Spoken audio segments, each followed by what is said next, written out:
If you're still trying to make something happen, you're thinking from the wrong dimension. That's the truth nobody wants to say out loud. Not because it's too harsh, but because it pulls the rug out from under everything most people believe about how life works. See, everyone keeps asking how to get the thing, how to make the money, how to fix the relationship, how to heal, how to attract, how to manifest. But that question already reveals the trap. It says, what I want is separate from me. I'm over here, it's over there, and I need to figure out how to get to it. And right there, without realizing it, the mind locks itself into third-dimensional thinking, the world of distance, delay, effort, and chasing. That's why nothing sticks. That's why the changes don't last. That's why even when it looks like something is happening, it slips right back, because the identity never changed. But Neville Goddard didn't teach people how to change their outside world. He taught people how to change dimensions. He taught that this physical world, the 3D, is just the echo, a reflection of the state of being someone lives in. And the fourth dimension, that's not some sci-fi concept. That's imagination. That's consciousness. That's the realm where everything already exists. And nothing is separate. Thinking fourth-dimensionally means you stop reacting to what is and start responding from what already is true in imagination. It means you stop living as someone trying to get the thing and start living as someone who already is the version of self where the thing is normal, natural, done. It's not about faking it. It's not about pretending. It's about shifting your entire point of view from how do I get there to what would it feel like if I never left. That's the real secret. The future you want isn't coming. It already exists in consciousness, and it's waiting for you to step into the only place it can ever be found, right now, inside. The moment you drop the old story, the moment you stop asking how, the moment you stop checking the 3D for proof, that's the moment you step into the fourth dimension. And from that place, nothing is missing, nothing is far, and nothing needs to be fixed, because you're no longer reaching for it. You're thinking from it. Most people treat thinking from the end like it's just another trick to make something happen faster. Like if they visualize enough or say the right words, maybe reality will finally shift in their favor. But that's not fourth-dimensional thinking. That's still trying to manipulate the 3D from inside the 3D. That's like trying to change a movie by scratching the screen instead of changing the reel. And that's why it doesn't work the way it's supposed to. Because thinking from the end is not a mental game. It's not a ritual, and it's not positive thinking. It's a full identity shift. A collapse of the old timeline. A refusal to keep thinking like the version of self who doesn't have what they want. It's not about imagining that something will happen someday. It's about occupying the state where it already has. It's about walking, breathing, responding, and existing from the knowing that it's already done. Not pretending it's done. Not hoping it's done, but fully accepting that in the only dimension that matters, the inner one, it's already finished. In the world, the 3D, that's just the delayed echo. That's what shows up after the fact. It's not what causes the shift, it reflects it. But this is where most people miss it. They say the words but keep waiting for proof. They do the visualizations but still act like something is missing. They try to feel it real, but they keep checking the outer world to see if it worked. And every time they check, they're stepping right back into the third dimension, back into lack, back into being separate from the thing. That's why it's not about faking confidence or forcing positive emotions. It's about dropping the identity that needs something to change. It's about becoming the version of self who doesn't need to manifest because that version already has it. And that shift can only happen in imagination. That's why Neville said imagination is the only reality, because it's the only place where transformation is instant.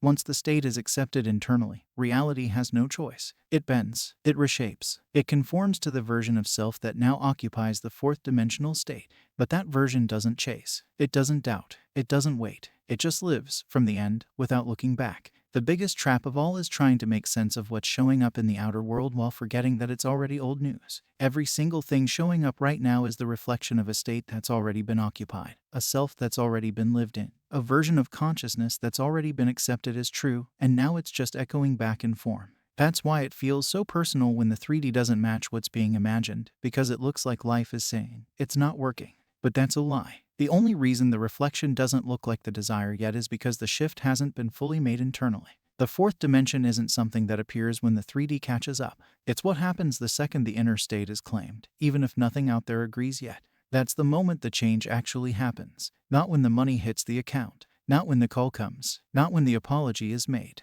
The real change is silent, invisible, and internal. It's the shift into a new state of being that no longer reacts to what is, because it's already moved into what will be. And here's what most people miss. The 3D world is not the test of whether it's working. The only test is this: can someone stay in the state regardless of what the 3D says? Can someone stay loyal to the new story when the old one still echoes? Can someone stop letting the outer world decide what's true? Because the moment the 3D is allowed to decide if it's working, the state is dropped, the old identity returns, and the loop begins again. But thinking fourth dimensionally means there's no more waiting. It means the thing isn't in the future, it's done. It's natural, it's familiar, and even if the 3D doesn't show it yet, that doesn't matter because this version of self already knows how the story ends. And this version doesn't panic, doesn't check, doesn't question. This version trusts the process because it understands that time is just a delay, not a denial. So when the 3D feels slow or off or frustrating, that's not the moment to react. That's the moment to go deeper, to double down on the state, to remember that imagination is the cause and the outer world is just the afterimage. Always late, always behind, and never the point.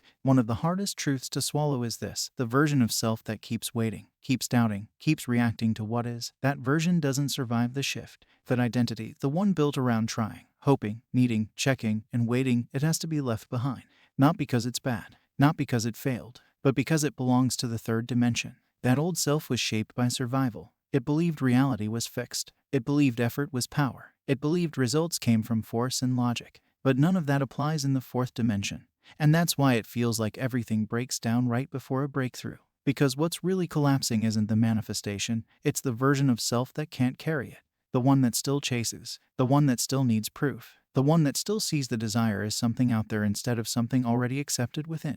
And that collapse, that's not failure. That's the doorway. But this is the moment where most people go back. The moment where things feel uncertain. Where nothing seems to be moving. Where the mind screams that it's not working. That moment is where the fourth dimension is either claimed or abandoned. Because stepping into a new state means letting go of every habit, every story, every reaction that belonged to the old one. It means dropping the need to be seen a certain way. It means giving up the emotional addiction to the past. It means walking through the discomfort of no longer being who you were, without needing the world to validate who you're becoming. And that's the real shift. It's not about seeing new results and then feeling different. It's about feeling different long before the results appear. And the only way to do that is to stop waiting for permission. The fourth dimensional version doesn't wait for signs. It creates them. It doesn't argue with the 3D. It outgrows it. It doesn't panic in the pause. It understands that the pause is the exact moment when the old self is dying and the new one is being born. So if it feels like nothing's happening, if it feels like things are breaking apart, that's not a reason to stop. That's the sign that the shift is happening. That's the death of the third dimensional mindset. And what rises from that space is someone who no longer needs to manifest the life they want. Because now, they're living from the self who already has it. The biggest mistake is thinking that imagining something once or twice is enough, like doing it for a few minutes should magically change everything. And when it doesn't, doubt creeps back in and the old self gets reactivated again. But living in the end isn't about a few quiet moments with eyes closed. It's about a constant shift in how life is seen, responded to, and moved through. It's not about doing anything special, it's about being someone new. It's about making the end real internally, so real that it no longer feels like a hope or a fantasy, but something as natural as memory. Because imagination is not for escape, it's for creation. And the more that imagined reality is returned to, accepted, and lived in, the more it becomes the only thing that feels true. It's not a trick. It's not mental gymnastics. It's identity. It's being someone who is no longer waiting, no longer asking, no longer wondering, because the desire is already fulfilled, and the self has adjusted to that fact completely. Now, this doesn't mean pretending all day. It doesn't mean forcing a smile or ignoring reality. It means allowing the feeling of the wish fulfilled to guide every interaction, every choice, every assumption. It means checking the inner state more than the phone. It means dropping the habit of chasing signs and instead becoming the sign. And at first, it'll feel strange. It might feel fake. It might even feel like something is being lost. But what's being lost isn't the truth. It's the grip of a version of self that's used to struggle. That version doesn't want to surrender. It wants control. It wants guarantees. It wants things to show up before it believes. But that's not how the fourth dimension works. Here, belief comes first. Identity comes first. And reality only confirms what's already been decided within. So living in the end is not something done once a day. It's a way of being.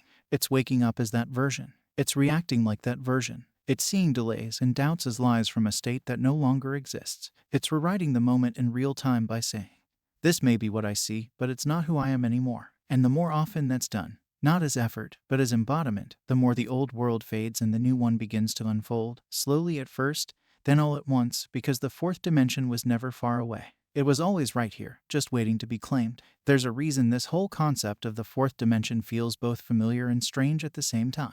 It's not some new skill that needs to be learned from scratch. It's a memory that's been buried under years of conditioning. It's a truth that was always there, a knowing that somehow got silenced by fear, logic, and the need to fit into a world that worships results instead of identity. And the moment it clicks, the moment it's remembered that reality bends to inner conviction and not outer effort, something huge shifts. The chase slows down. The pressure fades. The need to figure everything out disappears, because now it's understood that life was never reacting to hard work. It was always reflecting state, always mirroring the inner version being lived in. And that version can be shifted at any moment. Not by force, not by affirmations screamed into the void, but by gently assuming a new identity and refusing to return to the old one, no matter what. The fourth dimension isn't something mystical or out of reach. It's just a different perspective. It's how life works when imagination is taken seriously. When desire is no longer treated like something far away, but like something real and here and already done. That's what changes everything. Not because the world suddenly becomes easier, but because the version of self being lived from no longer needs to fight to prove anything. It simply is. There's a quiet power in that, a deep, unshakable calm. And even when old patterns show up, even when doubts whisper, even when the 3D world looks like it's going backward, the one who's thinking fourth dimensionally no longer buys into the lie that circumstances have the final say. Because this has never been about fixing the outer world. It's always been about remembering who's creating it.